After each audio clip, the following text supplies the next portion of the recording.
Boa noite, Marco. Boa noite, pessoal. Estamos ao vivo. Boa noite, Lucas. Boa noite, pessoal. Seja todo mundo muito bem-vindo. Estamos aqui, eu e o Lucas, reunidos mais uma noite para ajudar vocês. A gente podia fazer aquelas introduções de podcast, sabe? Tipo, boa É noite, um eu sou o podcast, Lucas Falcão, da Concepção Acústica, e esse é o Marco podcast, Aurélio, da GRM Acústica. podcast essa semana só deu zica, cara. Há polêmica, né, dos podcasts, O mas a gente não pode falar isso não, senão o YouTube vai censurar a gente. Não, brincadeira. Porque Capaz não do pode falar YouTube botar a podcast, gente no... então não Não tem pode falar podcast. sobre a polêmica. Mas vamos lá, pessoal, aqui a conversa é séria. A gente está na nossa missão de ajudar vocês a construir uma carreira e ganhar R$ 20.000 por mês. Muita gente duvida, mas nós vamos mostrar que isso é possível. É isso aí. Só duvida quem nunca tentou, Marco. Assim, ó, eu já duvidei. Eu já duvidei. Na verdade, quando eu comecei, eu tinha a ciência muito grande do quão grandioso era esse mercado. Mas depois de um tempo, a gente vem com aquelas dúvidas internas, os medos, as crenças, e eu passei a duvidar. Eu demorei para poder É, acreditar de novo. mas eu vou te dizer que eu duvidava também, sabe? Eu realmente achava que o dinheiro que o mercado me pagava, no caso de o dinheiro que eu recebia de salário, era o que eu ia ganhar se eu tentasse me arriscar fazendo alguma coisa fora, ou menos do que isso. Eu não acreditava que existia um potencial para fazer alguma coisa fora de uma empresa. E daí a gente, depois que descobre o mundo, a gente não desvê, né? É Depois que isso vê, aí. a gente não desvê.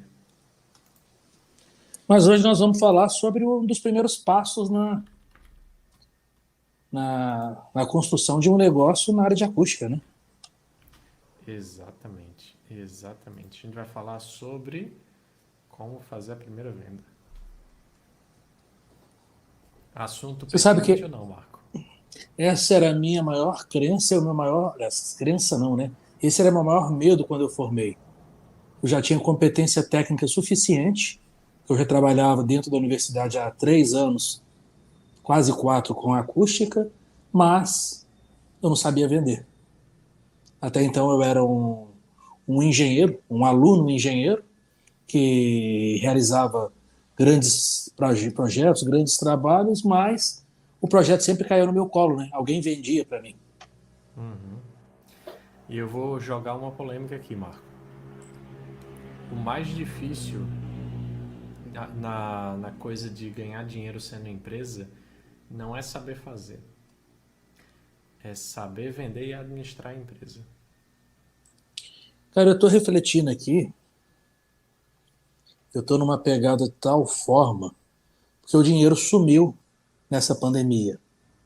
Mas não é que ele deixou de existir, não. Ele está trancafiado em algumas mãos que não tiveram onde investir. Então eu estou avaliando a possibilidade de treinar investidores a se associarem a engenheiros para montar escritórios de engenharia. Foi longe agora. Agora eu fui.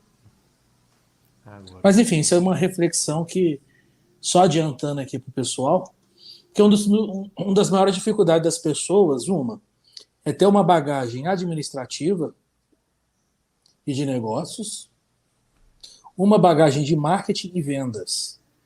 E, consequentemente, uma boa parte não tem recurso para o investimento inicial, apesar que é Uhum. mínimo no nosso caso. Cara, eu vou te contar uma coisa, tá? Se eu fosse abrir a empresa de novo hoje, eu escolheria um sócio. Mas eu não escolheria um sócio engenheiro. Eu escolheria um sócio que manda bem de administração, vendas e que toparia embarcar nessa comigo. Vendas é tudo. Vendas é E tudo. administrar por consequência, porque as tarefas são grandes. Mas vamos falar de vendas Uhum. hoje, então.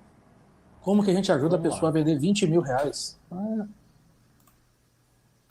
Cara, é uma coisa interessante, sabia? Essa é uma discussão bem interessante, principalmente no mercado que a gente está. A gente sabe que existem arquitetos, existem engenheiros nesse mercado de acústica. Mas, ao contrário dos arquitetos que já têm aquela uma propensão a empreender, né, entrar no mercado já querendo abrir escritórios, etc. Os engenheiros, isso foi uma coisa que a gente falou mais de uma vez aqui.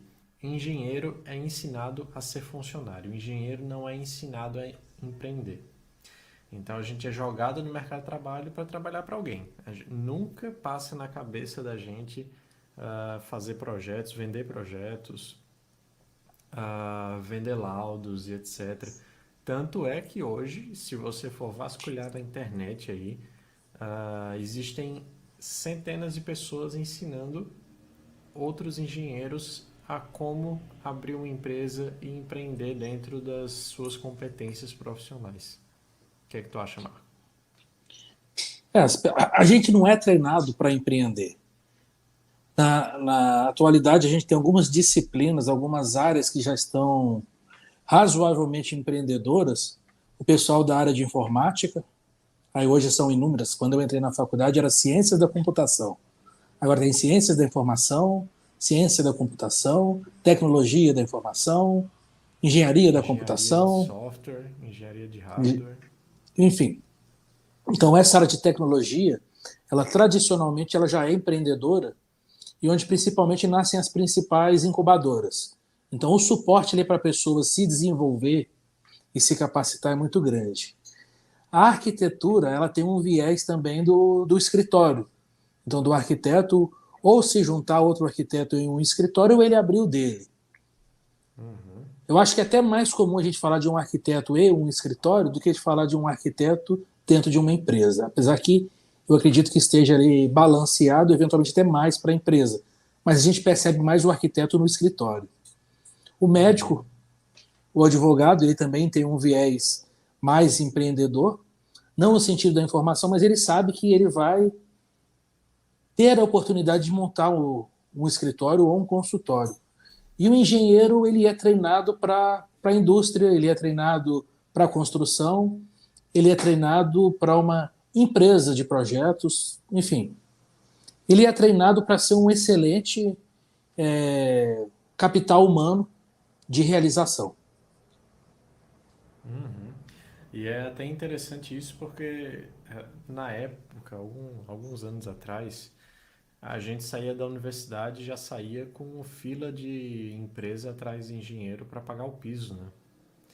Então os engenheiros eles estavam em uma posição relativamente confortável. Quem é que vai se arriscar no mercado abrindo uma empresa se você sai de uma universidade já ganhando um piso, né? Então muita gente tinha essa percepção e os meus pais, eles inclusive viveram me pressionando a fazer engenharia porque eles tinham essa percepção quando eu me formasse iria ser esse o cenário. Quando eu me formei já não era esse o cenário, né? Já não tinha tanto emprego assim disponível, mas provavelmente o cenário que tu viu quando tu se formou era esse, né, Marco? E Sim, hoje o cenário ele é totalmente diferente. O que a gente mais vê é engenheiro formado lutando para ganhar 2, 3, 4 mil quando entra numa empresa. Assim, lutando mesmo, porque eu já vi diversos trainees pagando muito pouco e parece que ainda não deu esse estalo na cabeça dos engenheiros de, nossa, eu posso vender o meu serviço e eu posso ganhar mais do que isso por mês. E a gente acaba ficando preso nesse ciclo de... A palavra, eu esqueci o nome da palavra, mas a palavra é insegurança. sim. A pessoa, às vezes, ela tem uma competência de elevadíssimo nível. Eu trabalhei com recém-formados que eram ases em simulação numérica. Ases. Eram expoentes do mercado em simulação numérica e as pessoas eram recém-formadas. Ainda dentro da universidade, elas já simulavam em um padrão de complexidade muito maior do que a média de mercado, mas muito maior. Mas são pessoas assim, que têm um conhecimento técnico elevadíssimo, mas têm um baixo conhecimento de negócios e têm até uma certa aversão ao relacionamento interpessoal no sentido de vendas, porque eles encaram a venda como um charlatanismo, aquela história do vendedor de porta em porta que vai te empurrar alguma coisa. Então, naturalmente, a pessoa passa a ter uma aversão ao vendedor, aquele profissional que vai te empurrar uma coisa que ele quer vender e que você não precisa comprar. Acho que isso é um dos principais entraves do profissional técnico, que é o engenheiro, para entrar no mercado e quebrar aquela barreira da venda. Cara, e foi muito bom ter falado isso, porque eu concordo 500% com a tua afirmação. Eu acho que a primeira coisa para você conseguir vender o teu primeiro projeto é você começar a se tornar um comunicador, né? Um representante do teu produto. É perder o medo de falar sobre o produto que tu vende, o serviço que tu presta, começar a falar sobre isso com as pessoas. Quanto mais tu fala, melhor. E falar na linguagem do teu cliente. Isso é uma coisa que eu acho muito importante. O primeiro passo para o engenheiro sair de um emprego fixo, de um emprego CLT e começar a ser empreendedor, para mim, é o cara virar um bom comunicador. É o cara saber se comunicar, que na verdade é um bom vendedor. Um bom vendedor é um bom comunicador no final da história, né? Sim. Ele precisa de ter algumas características. Ele precisa de ter um domínio do que ele vai vender, porque ele precisa de demonstrar que a solução que ele tem é a que a pessoa precisa. Uhum. E ele precisa de passar muita confiança. Eventualmente, o profissional de vendas nem tem tanto domínio do produto, mas ele tem uma confiança tão grande que o comprador compra na confiança que ele tem no vendedor. E nesse sentido, o engenheiro ele tem um conhecimento tão aprofundado do serviço que ele é capaz de fazer, mas ele é inseguro. Ele é inseguro porque ele tem medo. Ele tem medo do e se não for, enfim. A Sim. gente tem, né? É natural da gente. Eu acho que, assim, o engenheiro por si só, ele é um profissional que sabe das complexidades e ele é um profissional que tem bastante responsabilidade no que ele fala. A gente tem que ter bastante responsabilidade. E isso é ótimo, mas também é um pesadelo, porque isso impede a gente de ser confiante no processo de venda, por exemplo. Do cliente dizer, cara, tu me garante que isso vai dar certo? Óbvio que eu, como engenheiro, sei que muita coisa pode dar errado. Muita coisa pode sair dos trilhos. Mas eu, como vendedor, não tenho que pensar como engenheiro. Eu tenho que pensar como vendedor. Eu tenho que dizer para ele, cara, eu te garanto que a gente vai fazer tudo que a gente conseguir fazer e mais um pouquinho para esse projeto dar certo e ainda te entregar mais do que tu espera. Mas eu sempre gostei de algumas coisas. Eu sou gerente de projeto certificado. E quando a gente pega um projeto, a gente tem um projeto desde uma reunião de negócios, é um projeto, a gente organizar todas as etapas até uma barragem, uma cidade, uma aeronave.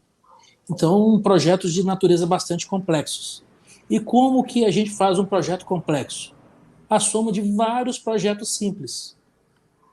Se você pegar, por exemplo, uma aeronave que tem ali superfícies de controle, sistemas de controle, sistema hidráulico, sistema pneumático, sistema, enfim. Se for no frigir ali dos elementos, você vai ter um parafuso, uma chapa, cabos, elementos que agrupados se tornam elementos mais complexos, ou seja, apesar da dificuldade, da complexidade de um projeto de engenharia, a gente divide ele em subprojetos mais simples. E também tem uma escadinha, por exemplo. Você vai vislumbrar construir uma aeronave, você vai começar construindo um aeromodelo. Enfim, você começa num nível simples e vai evoluindo. Então, a pessoa dentro de um mercado de trabalho, ela pode começar num grau mais simplificado do serviço, vai ganhando confiança e vai aumentando o nível de complexidade. Exatamente. Esse é um problema também, é o grande dilema das expectativas, né? Acho que tem muita gente que tem os opostos. Tem um cara que acha que nunca pode sair do emprego, que se ele sair do emprego ele vai morrer de fome. E tem um cara que acha que é só ele abrir um CNPJ que ele vai estar faturando R$ 100.000 por mês. Eu vou te dar um Quando a gente... exemplo, Fala, pode falar. eu vou te dar um exemplo próprio aqui. Eu comecei com muito medo, a empresa. Eu já sabia fazer o trabalho há anos, mas o ato de empreender me deixou muito medo. Eu fui buscar muita ajuda. Então, se a gente pensar assim, um dos trabalhos mais simples que eu fiz, avaliação de ruído em um empreendimento de lazer, um bar. E um laudo dessa natureza, eu vendi por R$ 2.000, 4 pontinhos. Um valor bem expressivo para um engenheiro. Você comentou em um engenheiro ganhando 2.000, lutando para 2, 3, 4 mil reais, né? Então, um projetinho simples, 4 pontos de medição, R$ 2.000. E eu, por muito tempo, fiquei nesse nível. Hoje, eu estou até fechando um relatório aqui agora, estou numa simulação, que eu tenho 300 pontos de medição, um faturamento de múltiplos 5 dígitos, quase chegando nos 6 dígitos. Para quem não entende essa linguagem, 5 dígitos é um algarismo mais 4 zeros. É isso? Dezena de milhar. Então a gente está falando de 10, 100, 20, 30, 40, 50, 90 mil. E quando a gente fala de 6 dígitos, a gente está falando de 100 mil para cima, até 999 mil. Mas enfim. Mas eu não comecei fazendo um projeto de 50 pontos, quiçá de 15 pontos de medição. Eu comecei fazendo um projeto com 4 pontos de medição. Uhum. E vender um projeto desse e se garantir é muito mais tranquilo. Lucas, você acredita que uma pessoa pode viver de fazer projetinho de bar, cara? De viver fazendo laudo de bar? De viver fazendo laudo e projeto de bar? Pode viver fazendo isso e tem muita gente que não sai do bar, não sai do projeto, não sai do laudo, porque acaba criando todo o networking, já é recomendado na cidade, aquilo para ele é suficiente e não sai mesmo. E ganha bem. Não, não tem Se nada de você, errado nisso, né? se você pensar a quantidade de bar que fecha e que abre todo dia, em algumas cidades, Florianópolis, São José, acredito que Palhoça também, não sei te falar, São Paulo, Belo Horizonte e outras, antes de abrir um empreendimento dessa natureza, você precisa de ter um laudo. E antes do laudo, você tem que ter um projeto, né? Para ele desempenhar, para ele ter qualidade de isolamento. E como é que a gente Exatamente. vende um laudo desses que é o mais simples, Lucas? Essa é uma ótima pergunta. Ó, na minha opinião, na minha mais sincera opinião, acho que a primeira coisa que a gente tem que pensar quando a gente vai fazer uma venda é saber quando, para quem e por que o produto é necessário. No caso do laudo, a gente está falando do bar. E acho que a gente deveria expandir essa pergunta um pouquinho mais. Por que um laudo ele é necessário? Para quem ele é necessário e onde ele é necessário? Ele é necessário no bar por causa da exigência da prefeitura para certidão de tratamento acústico em Santa Catarina. No Rio Grande do Sul se fala muito na certidão de isolamento acústico. Em outros estados podem ter diferentes nomes. Mas o laudo é justamente um documento que é feito normalmente anteriormente à expedição do alvará do estabelecimento e é feito sempre para um estabelecimento que é um potencial poluidor. Que estabelecimentos são esses, Marco? Bares, Bares, igreja, igrejas, pequenos empreendimentos do tipo marcenaria, marmoraria, serralheria. ambientes com música ao vivo, né? Casas de festa, casas de Sim. show, salões. Tem uma, um número de possibilidades muito grande. E esse é um ponto chave, sabe? A gente entender para quem é o nosso serviço e quem precisa dele é a primeira coisa. Porque depois que a gente entende quem é o nosso cliente, fica fácil chegar nele, né? Mesma coisa para os projetos. Quem precisa de projeto, Marco? O bar que não passou no laudo, ou o bar que vai abrir e quer ter certeza que vai dar certo no laudo, a igreja que está sofrendo incomodação, quer dizer, está sofrendo não, ela está incomodando os vizinhos, né? E está sofrendo represália da vizinhança. Eu tô falando, esses são os casos onde, de fato, assim, na cara, eles precisam de um projeto. Eles precisam de um lado, precisam de um projeto. São pessoas que não têm para onde correr, elas vão ter que contratar. É o bar, é a igreja, a casa de festa, todo esse pessoal. Então, depois que a gente entende isso, cara, fica fácil colocar no papel quem são os teus clientes e começar a entrar em contato, né, Marco? Agora eu vou te falar uma coisa e que as pessoas não têm essa percepção. A gente já se forma em uma grande vantagem. A gente já forma na universidade com uma grande vantagem em termos de negócio. Normalmente a pessoa na turma, ela vai conviver diretamente ali com 20, 30, 40, 50 pessoas, diretamente. Pessoas que assistem Uhum. aula com ela todos os dias. Indiretamente, a gente pode falar que, dependendo da universidade, 3.000 pessoas. Porque são todos os colegas que você tem ali na sua graduação, desde o primeiro período até o último período, das graduações adjacentes, por exemplo. Eu me formei na UFMG, eu tinha ligação direta com o pessoal da engenharia elétrica, a gente dividia o mesmo prédio, pessoal da engenharia mecânica, só ali eu tinha duas grandes formações, parcialmente eu tinha com o pessoal da engenharia civil. Então o que, que acontece? Todos esses colegas que a gente jogou truco um dia, que a gente foi para o bar jogar uma sinuca e beber uma cerveja, que a gente estudou junto para a prova, cada um desses é um potencial cliente e é um potencial profissional que vai te indicar. E boa parte dos serviços que você vai vender, eles vão vir dessas indicações dos seus conhecidos. São pessoas que não vão ter receio de te indicar. Isso é uma coisa importante. No início, grande parte dos serviços que a gente pega realmente são de pessoas conhecidas. Mas sabe aquela partezinha que eu falei bem no início sobre a pessoa ser um bom comunicador, sabe? Essa é a peça fundamental que eu acho nessa história toda. Porque se você não fala o que você faz, se você não é capaz de descrever de uma forma simples, direta para pessoas que não estão na mesma área que você o que você faz, as pessoas nunca vão te indicar para nada, porque elas não vão saber nada do que tu faz e não vão entender para quem que é o teu produto.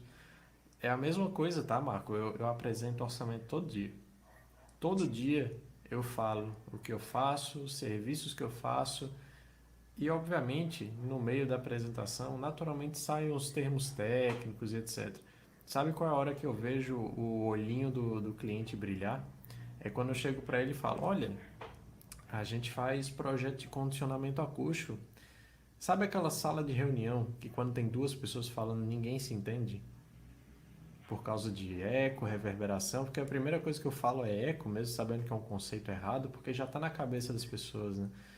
E aí na hora que eu falo isso, o cara fala: olha, eu já fui numa sala de reunião assim. Então é isso que tu faz. E aí eu entro no projeto de edificações residenciais.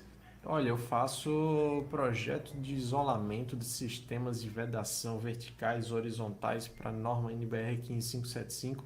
E aí a pessoa para e diz: sabe aquele teu vizinho que quando anda descalço tu consegue escutar ele? Ou sabe aquele bar que está te incomodando? É isso que eu faço.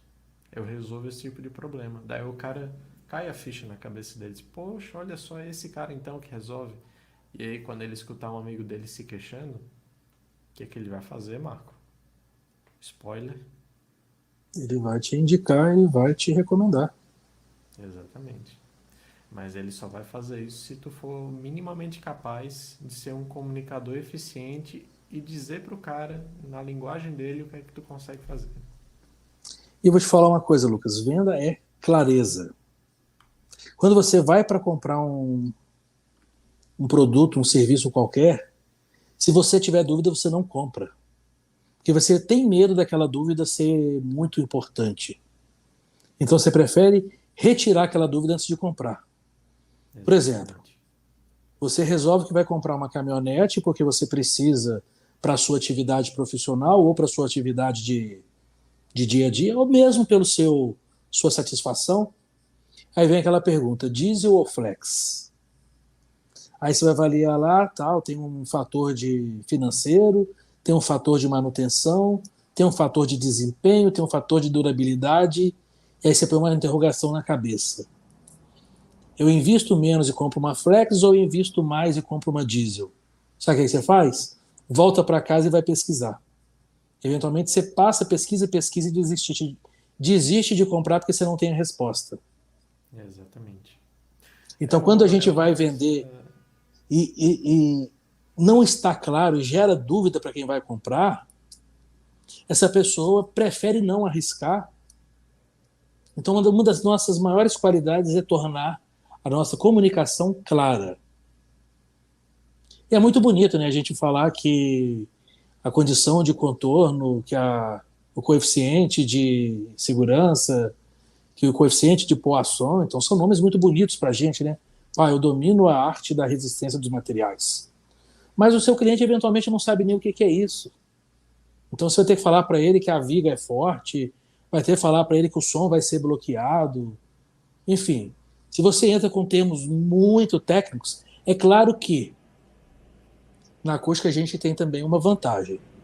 A gente vai vender tanto para o leigo, padre, pastor, empresário, dono de bar, como a gente vai vender para o profissional técnico, comprador técnico, o engenheiro da indústria, o engenheiro da construtora. Então são pessoas que você vai conseguir conversar em nível mais técnico, mais avançado.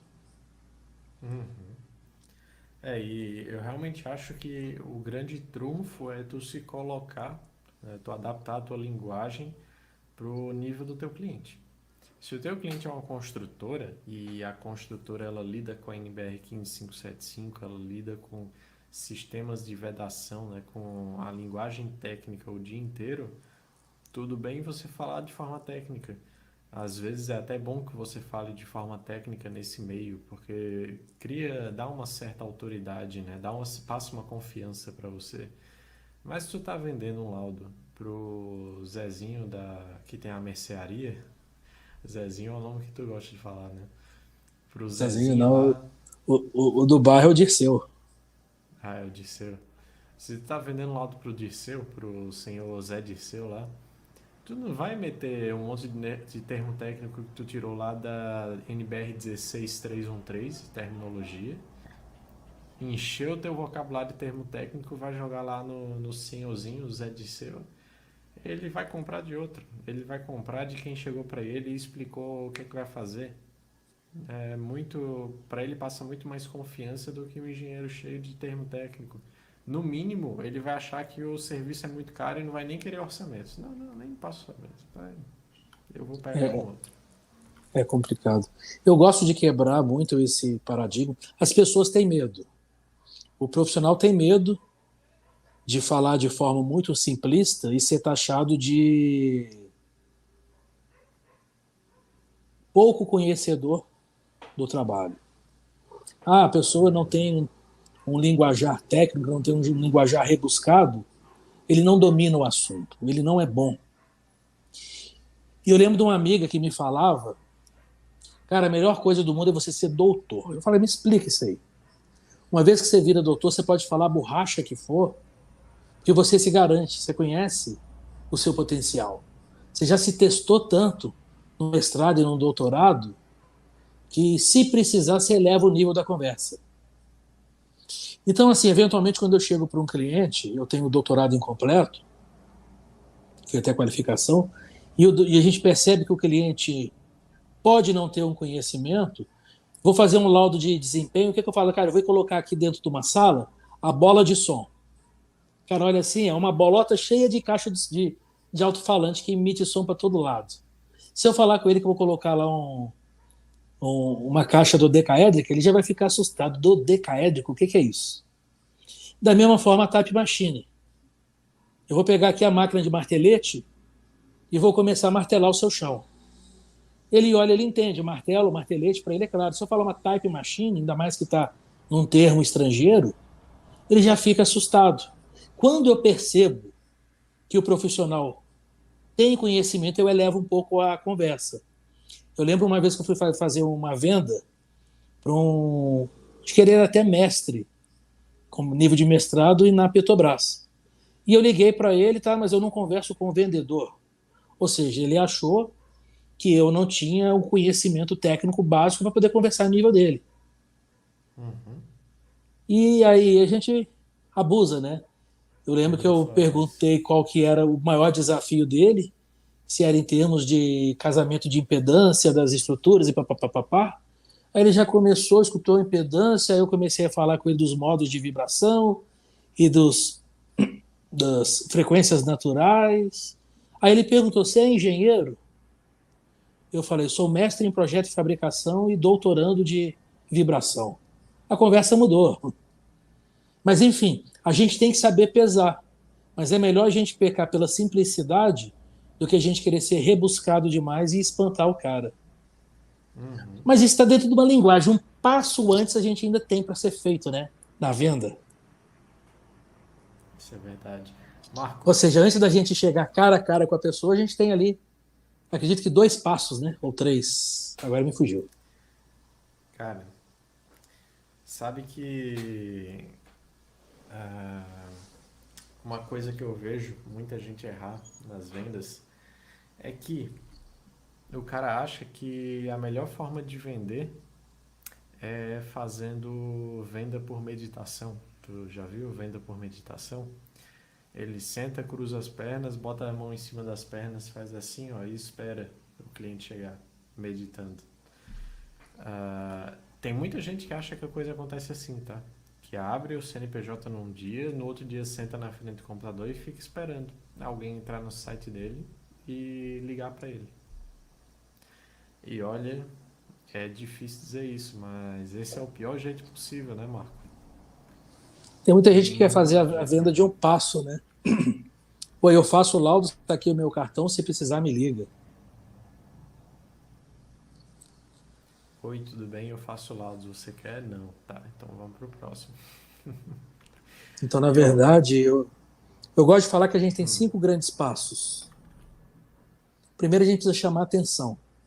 Chamar atenção no sentido de fazer a pessoa te dar atenção. Ou seja, ela olhar para você e gastar os primeiros 5 segundos dela para ouvir o que você tem que falar. Aí é onde se oferece uma Coca-Cola, um refrigerante, um suco, uma bebida em uma feira. A pessoa vai ali pela atenção do brinde e vai te dar atenção. O segundo passo que eu gosto de usar é o relacionamento. Oi, tudo bem? Como vai? Qual o seu nome? Falou o nome, eu passo a chamar pelo nome. E aí eu vou buscar pontos em comum que vai fazer aquela pessoa ficar satisfeita de estar ali conversando. Exemplo: Lucas, você é de onde? Sou de João Pessoa. João Pessoa. Cara, eu já tive em João Pessoa, aquele hotel redondo, que fantástico. Como é que chama aquele hotel? É o Hotel Tambaú. Famoso Tambaú. Hotel Tambaú. Muito legal. E de lá eu fui para Campina Grande. Que lugar fantástico. Entendeu? Eu comecei a buscar um lugar comum para a gente se relacionar. A partir dali você já fica satisfeito de falar uma coisa que você gosta, corre o risco de você não gostar, mas a maioria das vezes gosta. Uma, ouvir o seu nome. Outra, alguns pontos em comum. É aquela história, que time que você torce, enfim, e vai tentando buscar. O terceiro passo, eu vou apresentar um problema. Olha, na empresa que você trabalha, nos projetos que você faz, no ramo que você atua, você tem problema de comunicação porque o ambiente é inadequado? A pessoa para pensar, tem. Se já pensou, aí eu vou amplificar esse problema.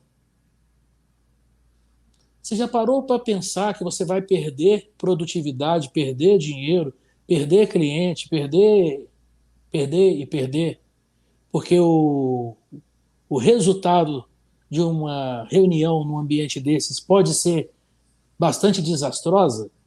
Aí eu venho fechando, pois eu trabalho com projetos e laudos e eu queria te apresentar aqui os meus serviços.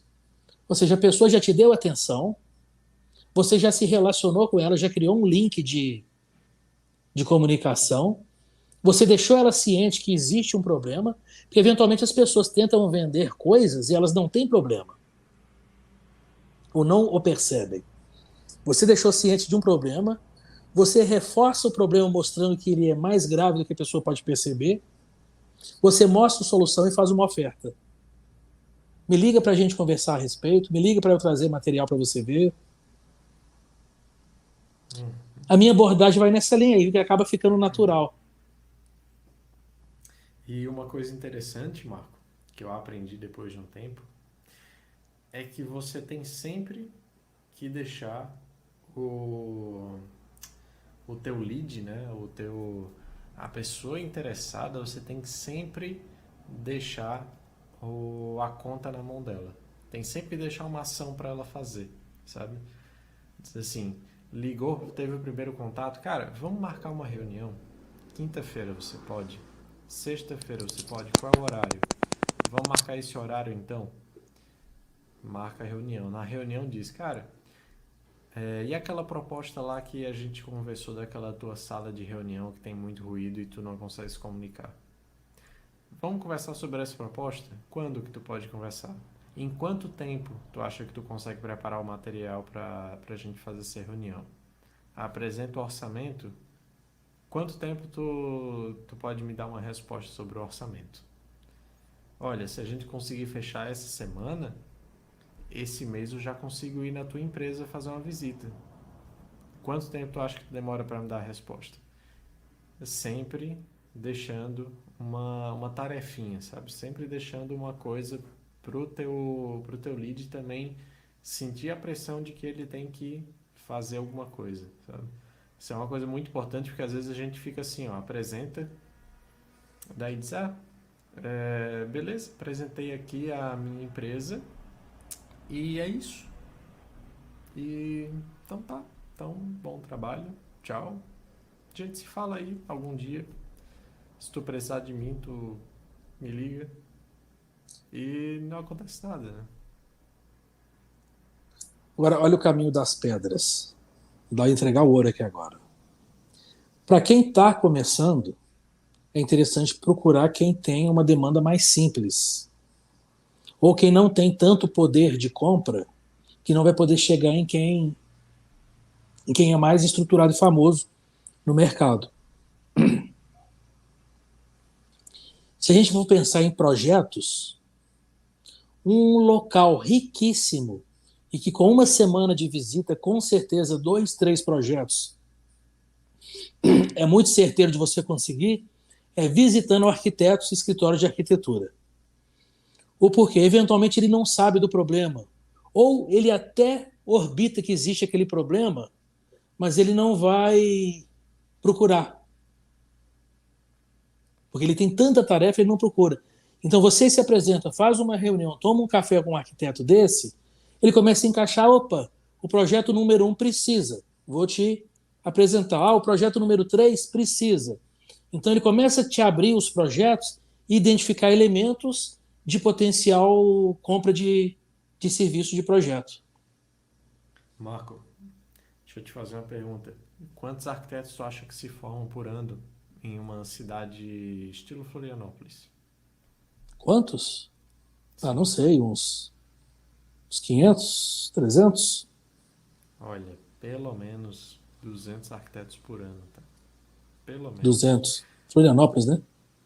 Em Florianópolis, 500 mil habitantes Florianópolis tem. Pelo menos uns 200 arquitetos. Obviamente que nem todos vão ficar na cidade e nem todos vão abrir escritórios. Mas só disso, só por essa estatística, tu consegue imaginar quantos escritórios de arquitetura não existem. Quantos As pessoas vão. engenheiros...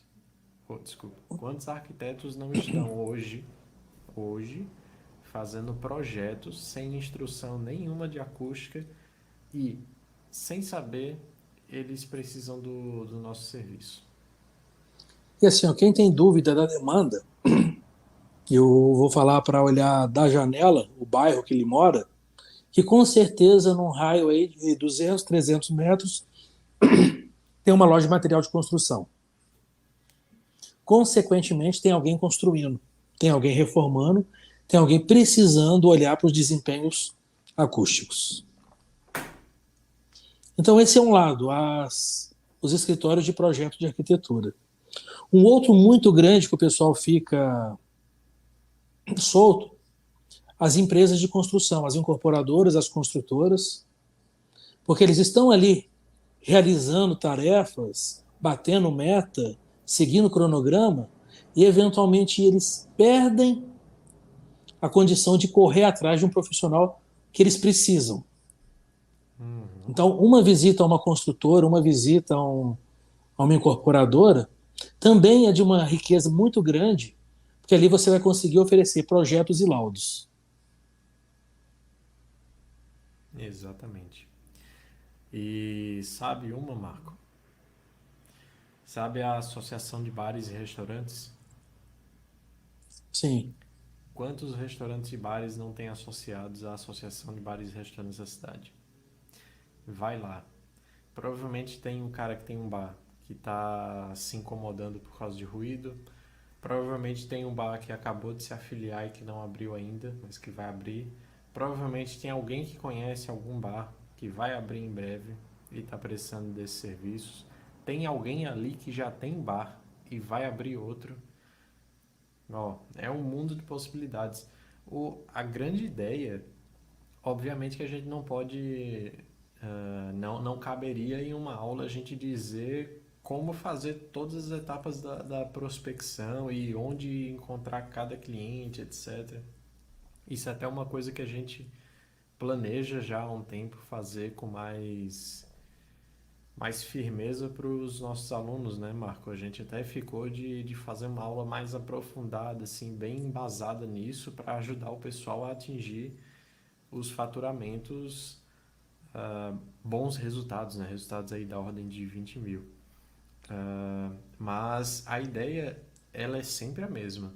É encontrar onde que os potenciais clientes estão agrupados. Contadores são pessoas que sempre estão abrindo empresas, bares e vão precisar de laudos, vão precisar indicar alguém que faça laudos, arquitetos, associação de bares e restaurantes, cara, tem uma infinidade de possibilidades, tá? Até mesmo para o pessoal que faz projetos, até mesmo o engenheiro de segurança do trabalho é um profissional que pode dar uma parceria excelente, assim, ó, o cara ele faz laudos, ele visita indústrias, ele visita restaurantes. Esse cara, ele pode com certeza ser um parceiro valiosíssimo. assim, ó, nesse mercado doméstico, a gente tem, por exemplo, as igrejas. E a igreja tem um fator chave, que são os núcleos religiosos, do tipo, a igreja católica normalmente ela está agregada a um núcleo de gestão. Então, algumas paróquias, elas prestam contas a um núcleo de gestão que cede recursos para poder desenvolver projetos de melhorias. Então, você conseguindo entrar nesse núcleo, você já consegue atender diversas paróquias. Da mesma forma, a igreja evangélica, ela também está nucleada em alguns centros. Por exemplo, a Igreja Universal, ela tem alguns núcleos regionais que organizam ali a região, então são pontos de conexão. Você consegue entrar nesse núcleo, você se espalha nas congregações que estão ali penduradas. Se pendurado é um termo não bom de falar, mas que estão ali associadas, que estão ali com um vínculo. Quando a gente parte para a indústria, a gente tem um caráter mais procedimental. Então, isso é interessante porque dá oportunidade da pessoa que não tem tanto traquejo inicial para se apresentar. Porque um primeiro contato na indústria é se cadastrar. Você vai entrar no site de fornecedores da indústria, vai subir os seus documentos, vai fazer o cadastro da sua empresa. Quando a indústria for fazer uma cotação, ela vai baixar do banco de fornecedores dela e vai pedir uma proposta. Então, você faz uma proposta de uma maneira muito formal, onde a sua habilidade interpessoal ela não é tão importante num primeiro momento. Então, a indústria te dá uma abertura muito grande e o primeiro passo é fazer o cadastro. Você falou das empresas de segurança do trabalho, essas consultorias, principalmente nas médias e pequenas empresas, elas são responsáveis por 100% da gestão da segurança do trabalho e da higiene ocupacional. Logo, todos os serviços que estiverem relacionados a fazer laudo e a fazer melhorias desses ambientes, essas consultorias é quem vão fazer a gestão. Então, assim, existem caminhos para cada nível de venda e que, e que isso ajuda com esses detalhes. Lucas, tem uma coisa que mudou nos últimos 2 anos e as pessoas não se atentaram, ou se atentaram, mas não estão presentes para isso. Uhum. Até 2 anos atrás, três, era imprescindível uma empresa ter um site, uma página na internet, uma web page, um domínio. Isso era imprescindível. E hoje isso já não é mais verdade. Inúmeras empresas de sucesso, em nível de escritório de consultoria, escritório de projeto, profissionais liberais, especialistas, peritos, eles estão trabalhando simplesmente com 3 perfis: LinkedIn, Instagram e Facebook. Com esses 3 perfis muito bem feitos, olha o detalhe: são plataformas gratuitas para você se cadastrar, você já consegue começar e realizar a venda. Você Uhum. não precisa investir que seja R$ 1.000 em um site. Hospedagem é uma realidade que você consegue atuar só com os perfis das redes sociais, muito bem feitos, por sinal, né? E essa é uma coisa interessante, Marco, porque quando a gente fala de acústica, a gente pode ter um negócio voltado para o cliente final, um B2C, né? E a gente pode ter um negócio voltado para a empresa, um B2B. Quando você tem um negócio voltado para a empresa não necessariamente vai buscar na internet fornecedores. Ela não, muito dificilmente uma empresa vai lá buscar quem é que pode prestar esse serviço para mim. Existem casos, existem. Existem empresas que fazem todo tipo de coisa. Mas o caminho mais habitual para uma empresa é quem? É o quê? É procurar pessoas conhecidas que fazem serviços similares, pedir a orientação delas. Se essa empresa não faz, ela pede indicação de uma empresa que faça. Porque quem está numa empresa, quem está numa empresa grande, quer confiança no trabalho, tá? Isso foi uma coisa que eu apresentei um orçamento hoje e o cara me disse bem assim, ó. Apresentei um orçamento para uma possibilidade de projeto e um orçamento com possibilidade de projeto e gerenciamento, né, da execução. E aí ele disse para mim, Lucas, não importa para mim, tá, a diferença desses dois valores, porque o que eu quero hoje é segurança e eu quero economizar o tempo da minha equipe. Então, se você me entregar um projeto com gerenciamento completo, para mim é melhor. Porque eu não quero onerar a minha equipe, eu não quero ficar procurando fornecedor, eu não quero nada disso. Eu quero confiança no produto entregue. Eu quero que alguém me dê a confiança de que eu estou comprando uma coisa que vai funcionar. E se eu tiver que pagar mais por isso, eu vou pagar. E muitas vezes esse é o pensamento da maioria das empresas, sabe? E elas querem pessoas que já estão lá dentro do ciclo delas, já querem pessoas conhecidas. O cara muito dificilmente vai se arriscar de ir lá no Google e entrar no site de uma empresa que não conhece, nunca fez negócio, que ninguém conhece essa empresa e acabar contratando ela. Então no B2B, essa coisa de um perfil do LinkedIn bem feito, uma boa propaganda no Instagram, uma boa propaganda no Facebook funciona muito bem. Funciona muito bem mesmo. E no B2C, cara, B2C a gente sabe como é, né? B2C é Google, é Instagram também, mas muito mais Google. E existem, enfim, infinitas ferramentas aí, tráfego pago, que a gente nem vai entrar nesse mérito, né, Marco? Não. As possibilidades são inúmeras.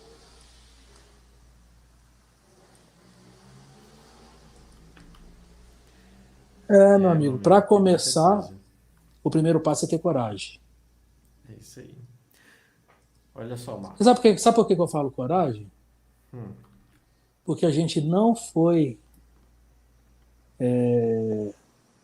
criado para empreender.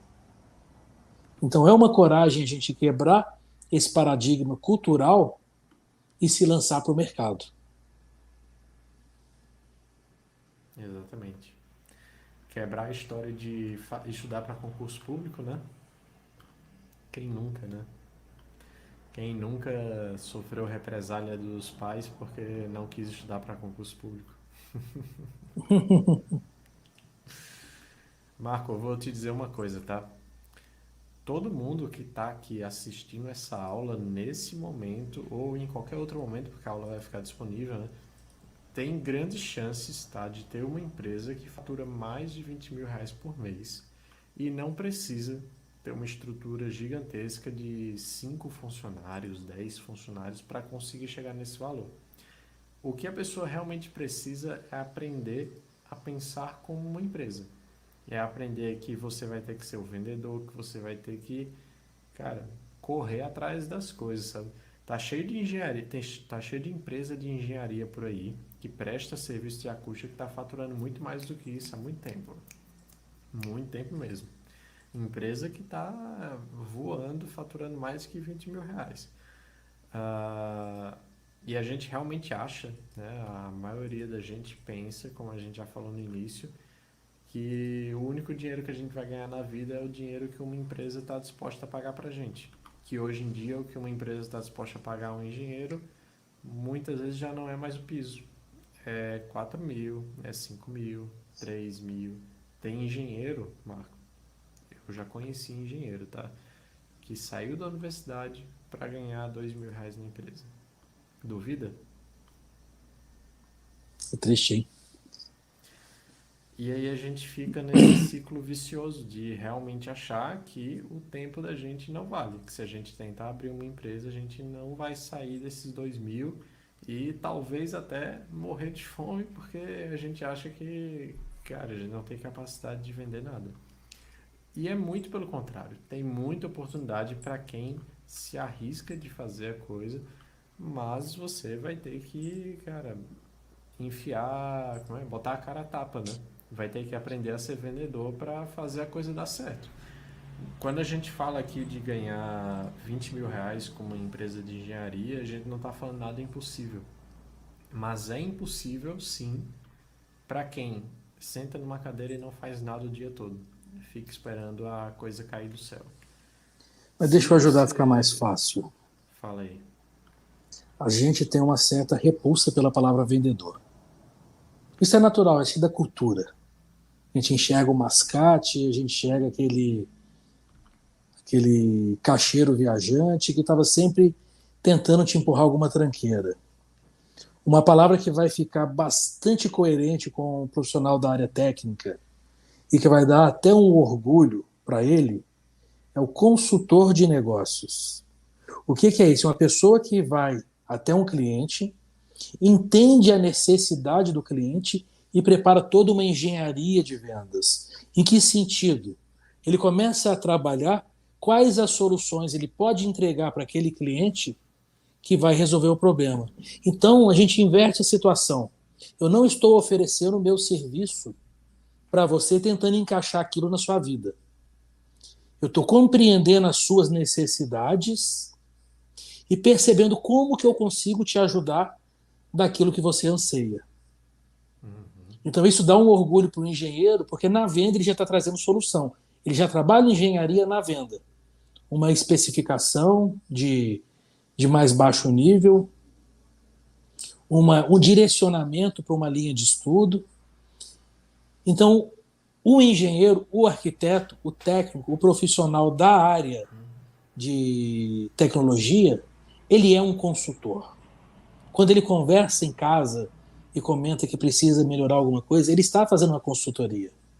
Ele está desempenhando um papel técnico. Quando ele faz uma venda técnica. Quando ele está sendo simpático e passando aqueles 5 passos, ele está fazendo uma abordagem técnica para trazer uma solução para o problema que o cliente já reconheceu. E parece assim uma coisa simples, uma questão de semântica, mudar palavras, mas isso faz toda a diferença na percepção e na atuação profissional. O consultor de negócios, o consultor de venda, o consultor de solução, o engenheiro de vendas, o engenheiro de negócios. Marco, essa tua colocação foi muito. O timing foi muito bom. Vou contar uma história de hoje, tá? De hoje. Não foi ontem, não foi semana passada, foi hoje. Hoje. Estava apresentando um orçamento para o cliente E daí o cliente me mandou as fotos do local que ele precisava do projeto. Era um projeto de isolamento acústico para uma sala de reunião. Por quê? Porque a sala fica do lado das máquinas. Aí eu olhei as fotos. E o que foi que eu vi quando eu olhei as fotos? Eu vi uma sala de reunião, mas eu vi também um monte de espaço de trabalho ali do lado. Um monte de escritório ali. Ou seja, o problema que o cara tá passando na sala de reunião, que é muito ruído, ele fica com vergonha porque ele leva o fornecedor lá e o fornecedor não consegue falar com ele. Ele leva lá o cliente dele e o cliente não consegue falar com ele porque tem muito ruído na sala. Mas ele não sabe que o ruído que tem ali naquela sala está prejudicando a produtividade do pessoal dele na sala ao lado. E aí, durante o orçamento, eu comentei com ele, durante a apresentação do orçamento, eu olhei para ele e eu fiz, fulano, eu estava dando uma olhada nas tuas fotos e eu não deixei de perceber, eu não pude deixar de perceber que tem um monte de sala ali do lado da sala de reunião, que são espaços de trabalho, são escritórios. E ele disse, tem. E daí eu fiz, se essas salas estão no mesmo espaço que a sala de reunião, tá todo mundo sofrendo com ruído do mesmo jeito, né? Ele fez. É verdade. Eu fiz, olha, a gente pode aproveitar que a empresa de vocês está disposta a fazer um isolamento para a sala de reunião e a gente pode aproveitar isso para aumentar a produtividade de um setor inteiro, fazendo um isolamento melhor para aqueles escritórios que estão ali o dia inteiro sendo bombardeados com ruído. Eu falei, tu não se incomoda com ruído no teu escritório? Ele fala, cara, demais. Essa é a pessoa. O cara chegou para mim com um projeto de uma sala de reunião, que era o que ele achava que ele precisava. Eu já estou praticamente vendendo para ele um projeto de um escritório inteiro. Só nessa história. Então, olha só como é importante tu se colocar no lugar do teu cliente, tu estabelecer um diálogo com ele e entender uma dor que ele está sentindo, mas que ele ainda não percebe que tu consegue resolver aquilo. Então, olha só como é importante ter essa percepção, né? Isso é um fato. E é isso aí, meu amigo. A gente traz clareza para essa turma. Muita gente está começando. Sabe uma coisa que é bonita, Lucas? Hoje eu estou com 46 anos. Tá novo ainda.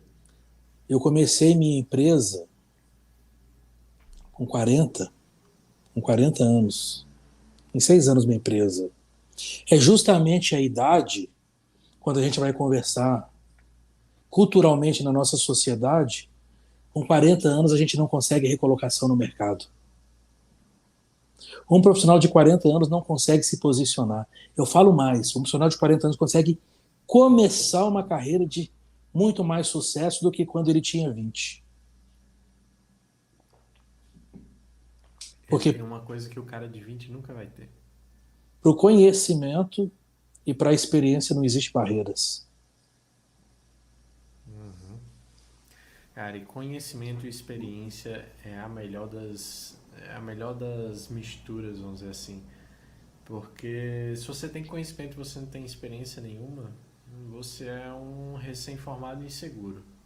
Se você tem muita experiência, mas tem pouco conhecimento, provavelmente você vai ser o cara que vai estar na empresa trabalhando no chão de fábrica, ganhando um salário mais ou menos. Você é o cara que tem muita experiência, mas não agrega muito em conhecimento, né? Ah, como é que eu vou dizer? Valor intelectual, capital intelectual para a empresa, né? Agora, se tu é o cara que tem experiência e conhecimento, aí ninguém para, meu amigo, porque tu tem a maturidade para conseguir vender um negócio. Tu tem todas as habilidades que tu precisa para desenvolver alguma coisa, já tem todo o conhecimento, tu já tem experiência, tem uma bagagem gigantesca. Aí, meu amigo, é um foguete. Não tem como segurar. E é isso mesmo. Ô Lucas, vai dando a minha hora. Eu vou me despedir aqui do pessoal. Eu quero agradecer a presença de todos. A gente fica sempre muito feliz de estar aqui compartilhando, porque os obstáculos, as pedras que a gente encontrou no caminho, e a gente aprendeu a desviar e aprendeu a construir pontes, a gente quer passar isso para vocês, porque vocês não precisam passar pelo mesmo. Então, nós vamos pegar os recém-formados e dar uma direção e uma capacidade dele se desenvolver de uma forma bastante proveitosa e gratificante. E vamos trazer essas pessoas que estão aí avançados na carreira a continuarem trabalhando, a iniciarem um novo desafio bastante rentável e bastante satisfatório. Você vai trabalhar com satisfação e vai conseguir ter uma condição de vida muito boa. E a gente está aqui para ajudar isso. Esse é o meu recado de hoje, Lucas. Agradecer a presença e te agradecer por estar organizando mais esse dia aqui de bate-papo com a turma. Eu que agradeço, meu amigo. É um prazer estar aqui. Eu vou fechar essa aula com um comentário polêmico. Marco, para quem duvida, para quem ainda duvida, que a gente fala aqui todo dia dos 20 mil, né, do famoso 20 mil, para quem duvida, tá? Para quem é o carteira assinada que está duvidando que isso é possível, eu só quero que você saiba uma coisa.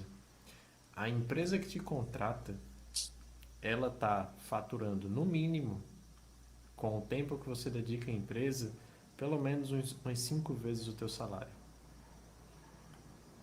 Pelo menos, tá? Uma empresa não contrata alguém para ter um rendimento menor do que 5 vezes o salário que ele recebe por isso. E tudo bem ser carteira assinada, mas saiba que existem oportunidades lá fora. E a gente troca isso pela segurança, né? Pela segurança de ser carteira assinada. Mas tem muita oportunidade lá fora. Não é isso, Marco? É isso aí, meu amigo. E a É isso aí. gente espera todo mundo na próxima quarta-feira. Não deixe de nos seguir nas nossas redes sociais. A gente está cada vez construindo um ambiente de informação mais valioso. Eu não quero ensinar ninguém a fazer laudo, eu não quero ensinar ninguém a somar decibel, eu não quero ensinar ninguém aquilo que está no livro. Eu quero passar aquilo que não está no livro, experiência de campo, experiência de negócios, capacidade de gerar uma carreira de forma independente, lucrativa e satisfatória dentro da engenharia. É isso aí. Ou seja, aquela frustração de que eu estudei 5 anos e joguei fora, não. Estamos aqui para poder valorizar o seu diploma. É isso aí. Pessoal, toda quarta-feira às 21 horas estamos aqui no YouTube. Não se esqueçam, foi pesado. Não se esqueçam de entrar no grupo do Telegram aqui embaixo na descrição do vídeo e não se esqueçam também de se inscrever no canal. Boa noite, pessoal. Boa noite, Marco. Foi um prazer e próxima quarta-feira estamos aqui de novo.